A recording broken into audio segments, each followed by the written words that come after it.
welcome to the Mindset Michelle TV show. We're so super excited to have you joining us again today for another fabulous episode with an interesting and amazing special guest. And today we have the fabulous Gareth. Hello, Gareth. Oh, hi, Michelle. Thanks so much for having me on the show today. It's so fabulous having you, Gareth, and we're really looking forward to hearing more about your insights and suggestions. But for those of you that aren't aware of Gareth Benson, he's an incredible lawyer that specialises in an unusual and ever increasingly important area of intellectual property, or as you'll hear us refer to it, IP. Now, how somebody can go into that legal profession and then decide, oh, I think I'll not just do law and all of that wonderful stuff, but I'll specialise in intellectual property, which is the whole area around how do I protect my intellectual assets? How do I make sure that my valuable work that I do and all of that hard work that I do gets protected online?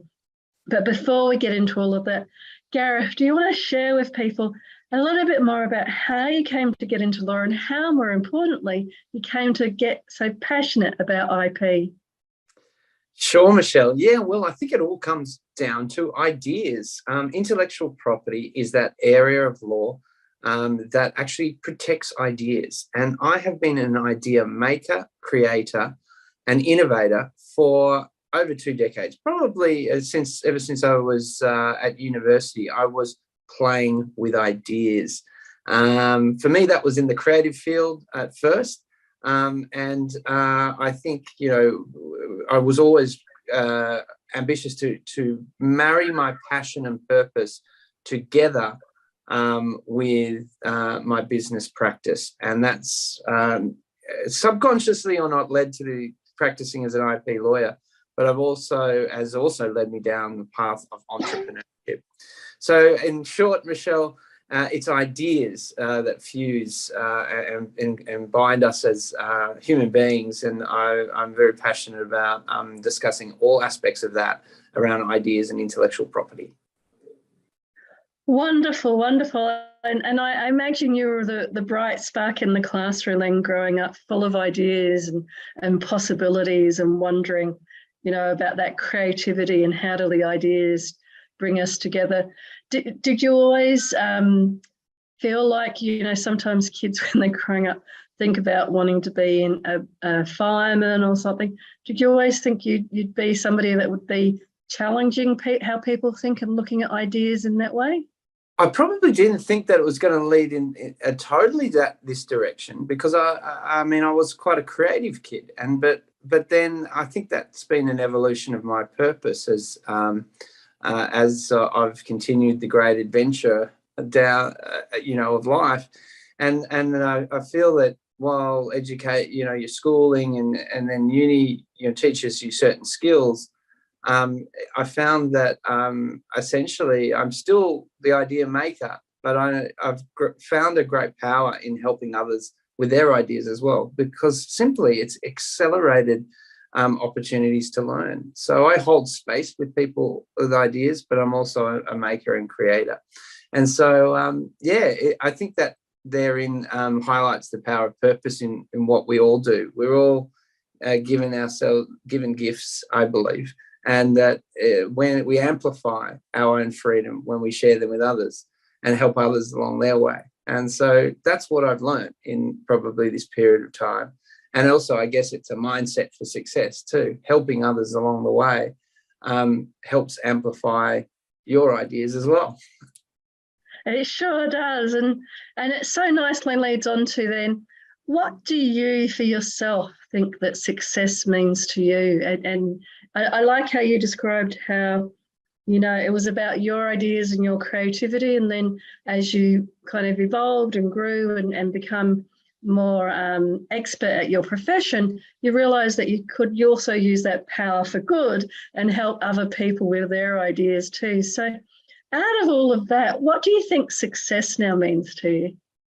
Yeah, well, I'd have to say it is about empowering others. That's what success means for me. It's about working on purpose and empowering others. And it took me a while to get that.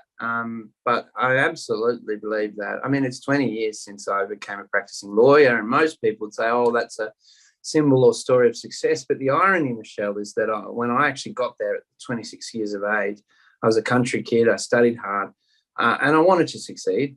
But also it was, I felt really out of place because I felt like I was giving up an aspect of my identity at that time.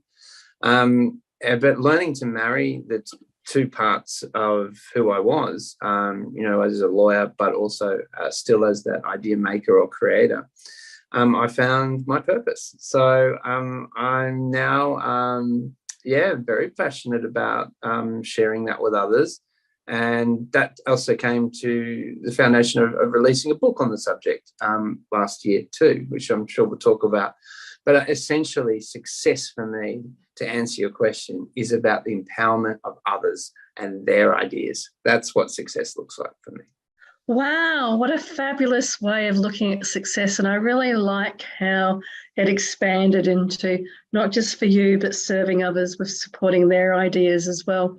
So with that in mind, what sort of suggestions and helpful hints do you have for people about how they can also, especially in that IP space, create that mindset for success? Yeah, well, look, I think this comes, or some of the reason that I actually wrote the book Ideology, which is about creating a compass to navigate towards success in the ideas economy. And Michelle, in my book that was published last year, I actually identify that your ideas, your best ideas, actually come from your identity, who you are. And, many people will start a business for all sorts of reasons. But my belief is that when your idea is enshrined in your identity, who you are as a person, and solves a problem that is personal to you, one, I believe that you will have the power and the endurance to actually see that idea through. But most importantly, only you as an individual know about the nuances of that idea, and likely be able to come and see that idea with really fresh eyes. In my book, I mentioned Canva, the success of Australian Melanie Perkins, because she was a graphic designer who was fed up with the different tools that for graphic design. They were too difficult to use, and she set out to solve that problem. And boy, she did. Her and her partner Cliff Albright actually have now, in under a decade, created one of the leading platforms for design and for design in the world. And that became from her being a designer, knowing the nuances of design, but most importantly, setting out to solve a very big problem, which was the complexities. So I feel that that's probably a good suggestion, that if you are looking within yourself and looking at those problems that are unique to you, often can be the bastion of a really solid idea, and most importantly in that, not only lead to further fulfillment for you as an individual in solving that problem, but also building very powerful intellectual property. And so that's probably where I would start. And that's a great place. I really like that, how you start with the individual and their identity, and really lovely way that you linked it then to Canva and the story, the very fabulous story about seeing the problem in your own industry. So seeing the problem in their industry, in your industry, and then is there a way of solving it, of making it better? And Canva is a great success story, an example of that, where Adobe Pro and all of the other really, really complicated graphic design tools that are around were actually designed, and they're so complex that if you're a full-time person working in that space, then yes, you can learn all the bells and whistles. But as we've become more and more of a content generation kind of economy, people don't have the time or the inclination to learn and become an Adobe Pro or one of the other software specialists, but Canva is something that everybody can learn in the same way that we're doing this, using different tools now that don't need that same kind of high-end investment. But that point that you so wonderfully make around looking in your own area of expertise, your own work that you do, and seeing what the problems are there, and then is there a way of improving it, and then how do you then protect your IP or your ideas, I like how you call it ideas rather than IP, because IP people might get a bit confused about, but ideas everybody would know. How do you protect your ideas about how to fix something? Well, look, that's a really good place once you've got your idea. I think it's about, for me, in writing the book as an IP lawyer, but also as an idea maker and creator, it was actually about how do you build a boat with your idea, something that's solid that can then turn into valuable intellectual property. And I like to use the analogy of a boat, and indeed that the idea maker and creator is a captain of their ideas. And to be a captain, you need to recognize a couple of core components of intellectual property that need to go on your ship. And here is just a very quick summary. Your hull is like the company. It's the proprietary limited company, that separate legal personality that will keep you safe and allow you to sail into brave new waters with your idea. On top of your boat, naturally, you have mast.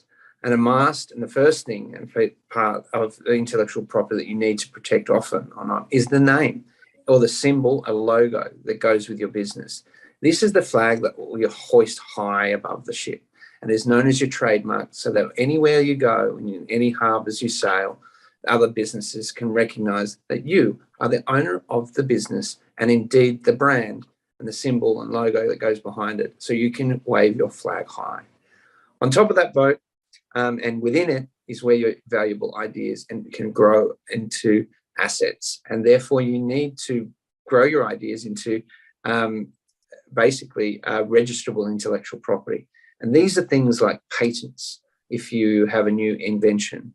It's also a design which can protect the look, shape, or ornamentation or feel of a product. Things like furniture or clothing designs. These can all be registered as designs, and can even be circuit layouts or software. Essentially, we all have valuable property on our boats and in our businesses, and it's up to us as the captain of our ships to secure your assets and secure your load before you go out to sail. And that is the story of ideology. And what a wonderful, I love it. I love really simple examples, and that's a fabulous way of explaining to the non-lawyers, the non-IP people, a really lovely way. So looking at it in terms of the hull of the boat is the company and all of that, asset registration and all of those bits that you need to do. And then the mast on the company is a very great symbolism there, because that's the logo and the design and the symbols that you use, and very publicly are related to who you are and what your organisation is. And then the assets and the ideas, being that registered IP, so the trademarks and the patents and the designs. I think that this is a really lovely and fabulous way that people can, they love metaphors and examples. So for people to be able to go, okay, if I'm thinking about protecting my idea like Canva, I'm a graphic designer, or I'm a this or I'm a that, and I want to create something that makes my life much easier, and so it will make other people's lives easier too, then thinking about it in those three components of a boat, I think is a very clever, and well done you in ideology, a very clever way of simplifying it, so people can then look at, do I have those parts of my boat? Do I have a boat to begin with? And if I do, then what's my kind of pathway to securing those parts, just like the ropes and the masts and all the other bits on a boat that you need to secure to make it safe to sail. So making your idea and your IP and assets safe to then share in the marketplace. So well done. It's a very clever kind of concept and an idea.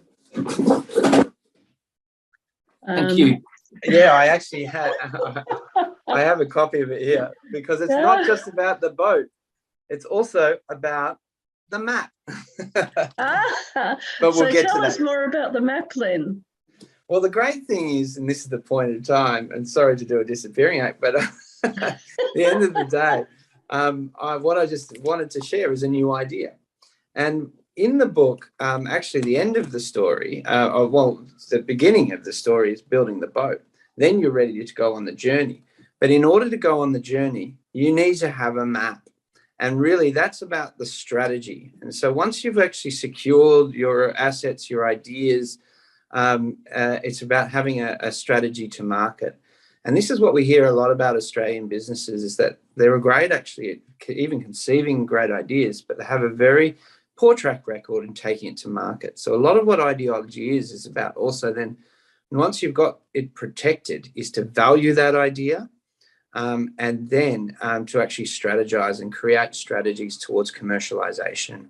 And so you can bring it to one to many. And actually in the book, I highlight 7 different strategies that are certain ways or routes, if you like, to a commercial success. And these can be such things as selling your idea or outright. Some people think, to build a business and sell the business is their end goal. A serial entrepreneur often may do that several times with several different ideas. However, a lot of people love their boat. They love their ideas, and they don't necessarily want to just sell the boat. Some people want and get to the point where they replicate the boat and build an armada. And that's where licensing or franchising your idea can go to one to many, where people actually pay you to build a boat for them, or follow your instructions in how to build a boat. And quite simply, that's another really powerful way to look at your ideas and where your ideas can grow. You don't need to sell, you can license, you can franchise. And you can even join with other boat builders or someone else with a different kind of idea and come together and build a wing keel, for example. So I feel that there's a number of different strategies in this that can help people, just challenge their assumptions around their ideas, and most importantly, build successful intellectual property, which means they can sail very far and wide with their ideas. I really like that, having seven different strategies and maps and things. What do you think, though, with your experience, and you would have had a lot of experience and expertise to come up with the boat, come up with the ideas and come up with the boat and the map and the 7 different areas. What is it that you think about the mindset of your work and the work of the people that you work with that helped you to kind of clarify it for you, helped you to create that mindset for success, that you were going, okay, I know these tactical or these tasks and tools to use, but how did you kind of formulate it in your mind, and when you were talking to others, go, oh, okay, yeah, this will work and this will make sense to people? Yeah, I think it's about relating it back to the journey, and the journey is a personal one. Why do sailors wish to sail? A lot of it over the ages is that they were adventurous, so they wanted to simply create a better life for themselves. But not everyone becomes a captain, and even though many would aspire. So I think it's about being really clear about your journey and what it is, the idea that you wish to be a captain of. Most people would say they want to be a captain, but many don't have the, I think, self-awareness to conduct themselves in a way to actually reach that level. And so what I'm passionate about helping other people do is that really look back into their identity, as that's in their own backyard is where you'll likely find the ingredients for your success. Sometimes it's in your own personal narrative or story. Like we know, Melanie Canva was really about, solving, creating a platform for creativity, essentially, even though it was to solve the problem in graphic design. So I feel that there's many other great examples. Richard Branson wanted to make business fun, transformed many different industries, now over 5 decades. But he's created a brand in intellectual property that is about that, because that's who he is. That's his identity. He was a hippie in the 60s who started a magazine, to report on music, and then he started a recording studio. So a lot of who he is reflected in his intellectual property, and I don't think we should discount that ever. You are the most powerful vessel for your ideas, and so that's always the great place to start. I really like that, and I love that concept about being the captain of your ideas as well, and you very nicely explain it in a way where it's all to do with, you know, that self-awareness, because as you pointed out, not everybody wants to be the captain and wants to have that part of their identity shared in that way. So not everybody will want to be a Richard Branson, but for those that do, the ideas that you're sharing and the mindset that you're sharing about, you know, bringing your personality, bringing your identity, even candor, you know, it wasn't just, as you so rightly pointed out, it wasn't just about solving the problem of, as a graphic designer, there's so many complicated tools to use. It was a way of also making creativity fun and making it fun for everybody else using the tool. And I like that, because whatever idea it is and whatever you're doing, bringing fun to it can also make it more interesting for people, and people want to, as a tool, may also want to be more engaged in it because they're going to have fun using your IP or your idea. Sure. Yeah, that's right. And I think, it's like this relationship with self contains with it gold. And when you share your gold with others, then you truly become, I think, you have success, and you have a real sense of strong fulfillment. And that our ideas now, we live in an age where I think the search for treasure can be found in our ideas. Only 2 centuries ago, we were looking for minerals in the ground to bring us health, wealth, and perhaps even fame. But the reality is, nowadays, we only need to look inside and find the kernels of an idea that richly deserves to solve a problem in the world, and we will be rewarded.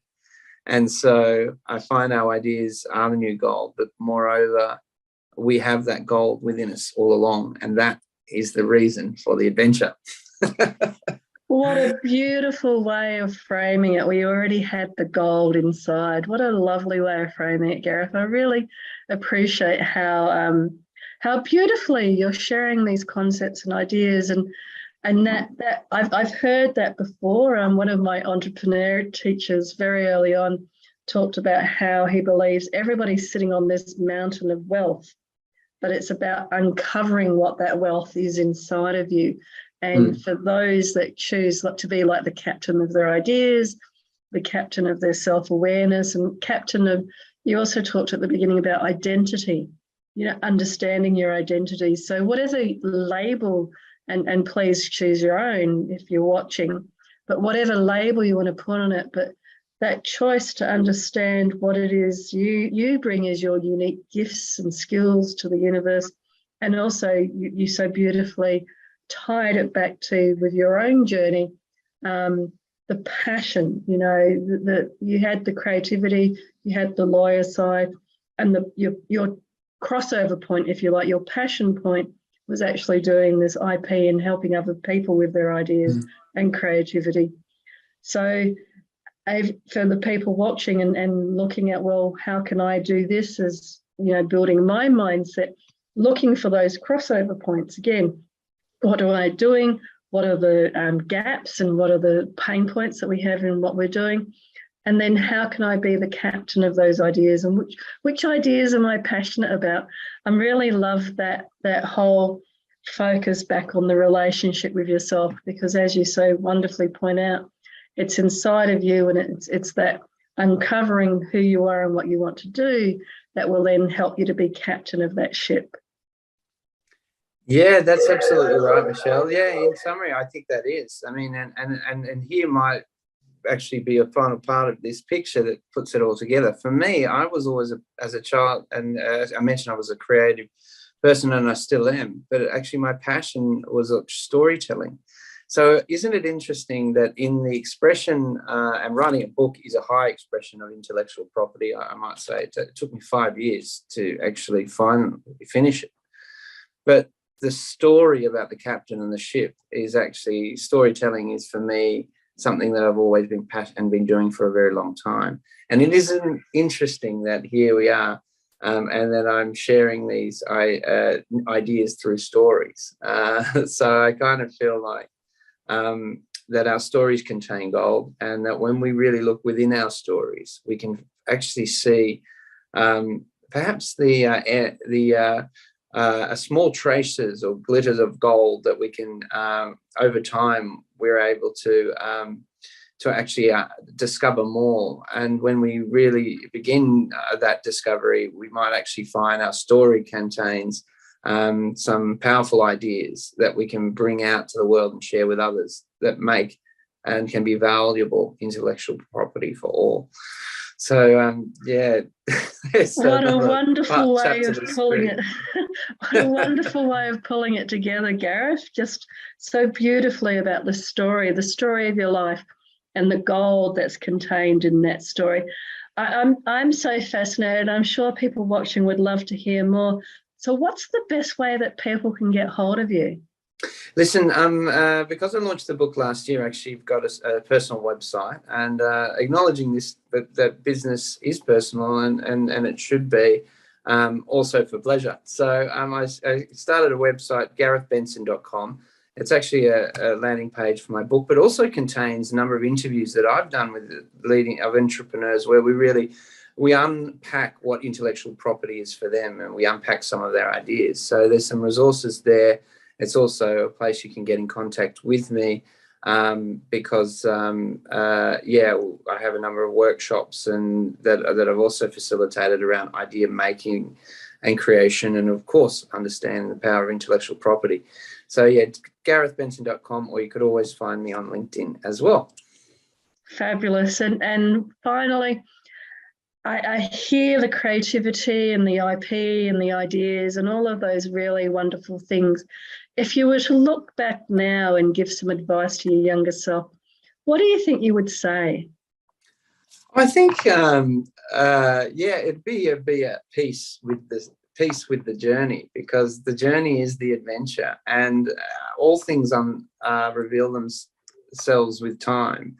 And I think the courage to go on the adventure is the most important thing on that journey, because I feel that many people stop before they start. Not everyone is going to be captain of their ideas, but everyone has the potential to be, if you're brave enough to leave the harbour in search of your true identity. And I think I probably would have tried to tell myself that earlier, but then that was my journey to unfold as it should. But I think to be courageous, because fortune favours the bold. And what a beautiful way to end up. Fortune favours the bold. And I really do believe we've uncovered a lot of nuggets, gold nuggets, as we've been sailing through this lovely session with you today. So Gareth, thank you so much again for coming on the show today. Thank you. It's a pleasure. Always a pleasure to share ideas through the power of story, because it's the only thing we truly will ever own, I think, our own. Our own ideas and our own stories. Well, what a wonderful, wonderful way to end the show today. And thank you, Gareth, and thank you to everybody watching. And I hope that you've enjoyed today as much as I have, and gained so many insights into IP and ideas and story. There's been just such a wealth of information and insights from Gareth today. But for now, from my heart to your heart, be great, be fabulous, and be you.